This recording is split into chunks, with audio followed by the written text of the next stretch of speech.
welcome everyone to our National Day of Service in honor of Martin Luther King Jr. Our community is fortunate enough to have a new exciting opportunity to beautify and help people get good wholesome food in the neighborhood, and we were thinking of our veterans especially. I have to say that this opportunity came out of an opportunity in 2008 where we started the first Harrisburg Community Garden, of which Phil Williams is one of the working members in that group. So today it gives us pleasure to have a groundbreaking here in honor of our veterans.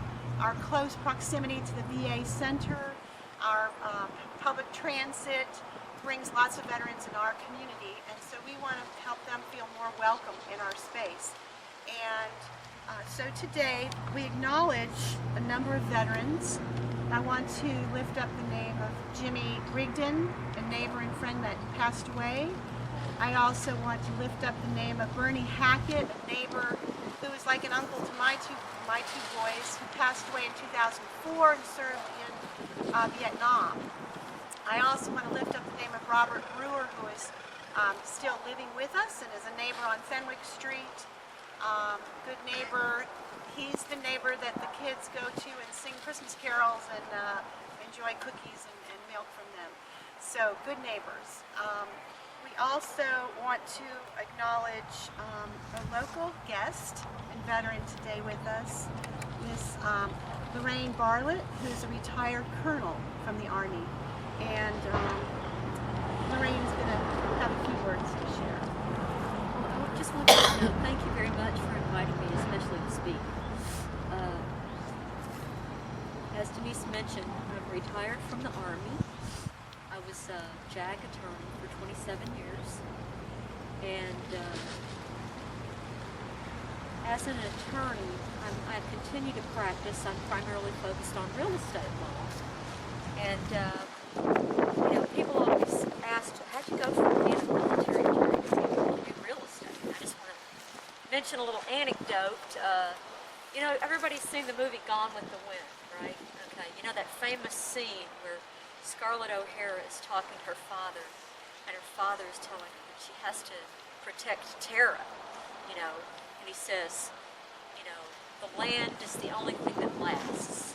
It's the only thing that matters. And, the older I got, the more I realized how very true that is. That, this earth is the only thing that's going to be here after we're all gone. The earth is not going to pass away. It's going to change. It's going to maybe mutate. And if we don't take care of it, it's going to get pretty sick. So we all have a responsibility to protect the earth and to try to preserve it. And we're all stewards over the earth. I mean, whether you're a believer or not, I think we all can understand that human beings are put in a very unique position of caretaking for our environment and for our beautiful world that we live in.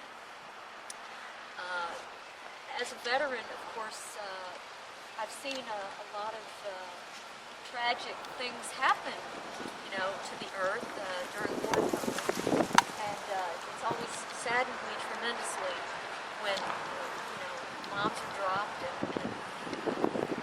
things are destroyed in the name of trying to wage peace, which is really kind of a strange oxymoron.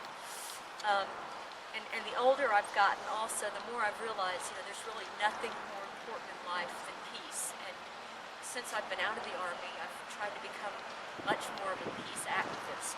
And I've realized that, the only way that we're going to save the world is to try to save one little world at a time. And befriend one person at a time, help one person at a time. And therefore, I would like to say that this effort, small though it may be, is one small step for man, one giant leap for all of us as we try to take on this mission of taking care of our earth and preserving it for the next generations. And I would also like to say that, in particular, Martin Luther King, I was telling Denise, I have a strong, I don't know what it is, a connection, because I'm a native of Memphis, Tennessee, where where, as we all know, tragically Martin Luther King perished at the Lorraine Hotel. My name is Lorraine. You know, I remember when I was 10 years old when that happened.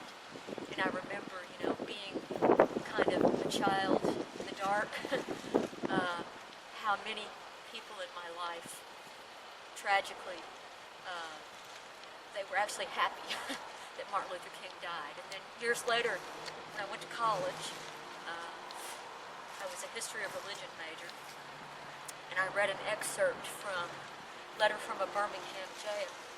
And all of a sudden, you know, it was truly an epiphany that I realized what a great man Martin Luther King really was, and what a tragic loss it was. But, you know, as we're taught by many ancient texts and good books, you know, unless the seed dies, it cannot bloom, it cannot sprout into something greater. You know, the seed has to die in the ground for the tree to grow. And as we plant these beautiful trees, we can remember, you know, that although Martin Luther King may be physically, his body, you know, his human form has passed, he's definitely planted a spirit that will continue on this day. And just concluding, Martin Luther King, as we also know, was a great Baptist pastor. I think he would appreciate it if I concluded my remarks with one item from the good book, one of my favorite passages from the book of Isaiah.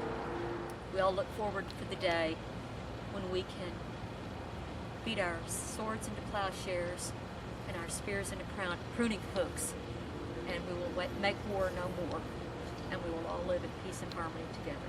Thank you very much, and God bless us, everyone. Thank you. I want to present And I would this like one to present one to you. for you. I have one in my to pocket. Deliver to Runetta for her husband in the memory of Jimmy. These are keepsakes of the flags that have flown but can no longer fly because they have been tattered and worn. And it's just a memento to let them know that their veteran was not forgotten by this community or anything. Talking about this park as Veterans Peace Park, and we're excited about it. And I would like, actually, our guardian is Angel Newman. Angel will be rising in the morning to open the gates, and in the evening she will be closing the gates, and she will be working with individuals and families that come here and want to learn more about growing their own food. But I want her to take a moment to say kind of what's going to happen in this space. What have you got planned so far? She was instrumental in not only designing the space, but really gathering volunteers and folks that have donated so generously, and maybe you can mention who those donors are too. Okay. We gotta close our eyes and picture, you see what it is now. Okay, picture 24 grow bags, 6 of which will be 30 inches high. The 30-inch high will be for the wheelchair veterans, and they will be bricked around all the way up. And then we come this way and we have our fruit trees with their plaques in front. And we have a fellowship area over here which will be bricked so that the veterans can easily get over here to fellowship with other veterans. We're going to make pallets and a little table. We'll have a picnic bench and a grill in the ground. It's going to be good. Someone has donated solar powered lanterns. We're going to make this fence back here a living fence. I have all kind of seeds that are viney and flowery and smell really good, and they're pretty. We're gonna put bulbs down this fence for a little ways, and some bulbs scattered about, daffodil and tulip bulbs. The veterans that adopt a bed, each one of them can dedicate their bed to a friend that has served with them, or a family member that has served with them and is no longer with us. I will dedicate one Saturday a month to meet with them, answer any questions, help them. And when the plants are ready to pick, they can either keep it, they can give it away to share it with neighbors, They can sell with me alongside of me at the farmer's market on Eve Street. Or Tasha at Icebox Ministries has graciously given me access to her kitchen so that I can, if they want to learn how to cook what they grow, I'm excited.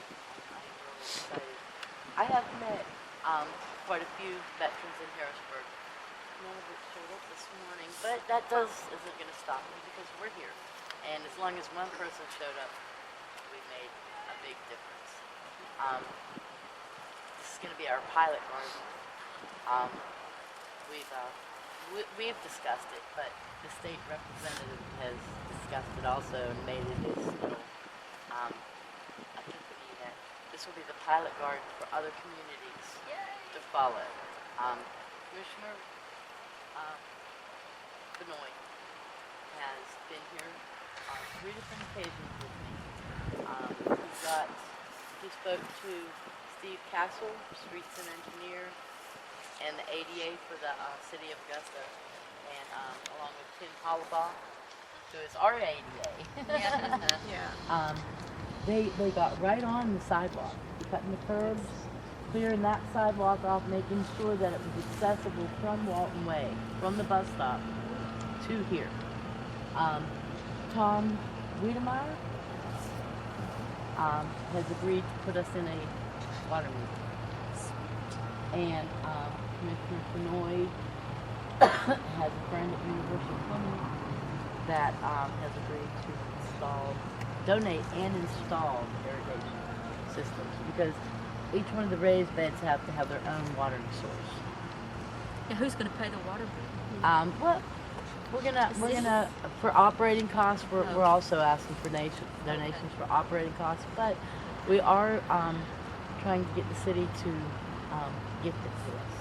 In the past, there is a precedent at the Central Park Garden that was done, and so we're hoping we can make that happen. We're the first in Augusta, but we're the first of our kind in the state of Georgia. I've done extreme homework on this. There's one other program called Dog Tags that they work with veterans, but they don't have a separate garden. They just work with them for 9 to 12 months, help them get employment, and then get a whole new set of veterans to garden. But this is actually their own working space. They'll work it. We'll work together, but it's theirs. It's just theirs. And I think that it'll be good for a lot of PTSD patients because it has been proven that a patient with PTSD does well working in the dirt. The microorganisms work along with your system. And once you plant something and you watch it sprout, that's better than any drug or any psychiatrist you could have because it's replacing a dark space with something live and beautiful. Want to make sure to mention some folks that helped early on. I don't remember Adam's name, but I know Adam and Bruce were here. Adam Straub and Bruce Dunn. We're here early on. I just want to make sure. Finn Hitchcock, Kim Hines of Augusta Locally Grown. The children from Westminster School. Westminster High School students. Dunkin' Donuts. And we mentioned the City of Augusta, Tim Hollabaugh, who's an ADA consultant. And I would like to read just there was an African proverb that came up. It says, one generation plants the tree, the next generation gets the shade. And we certainly hope that more and more folks will come, and as this grows, that will be the case. And in closing, I would like to share from Martin Luther King Jr. I refuse to accept the view that mankind is so tragically bound to the starless midnight of racism and war that the bright daybreak of peace and brotherhood can never become a reality. I believe that unarmed truth and unconditional love will have the final word. They are so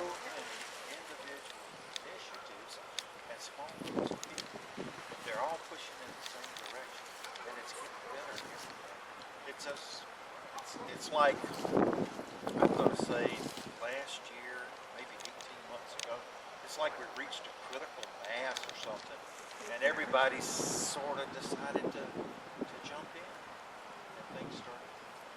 Yes, it's Right. wonderful. It is. Thank you so much. Thank you, Okay. Samantha.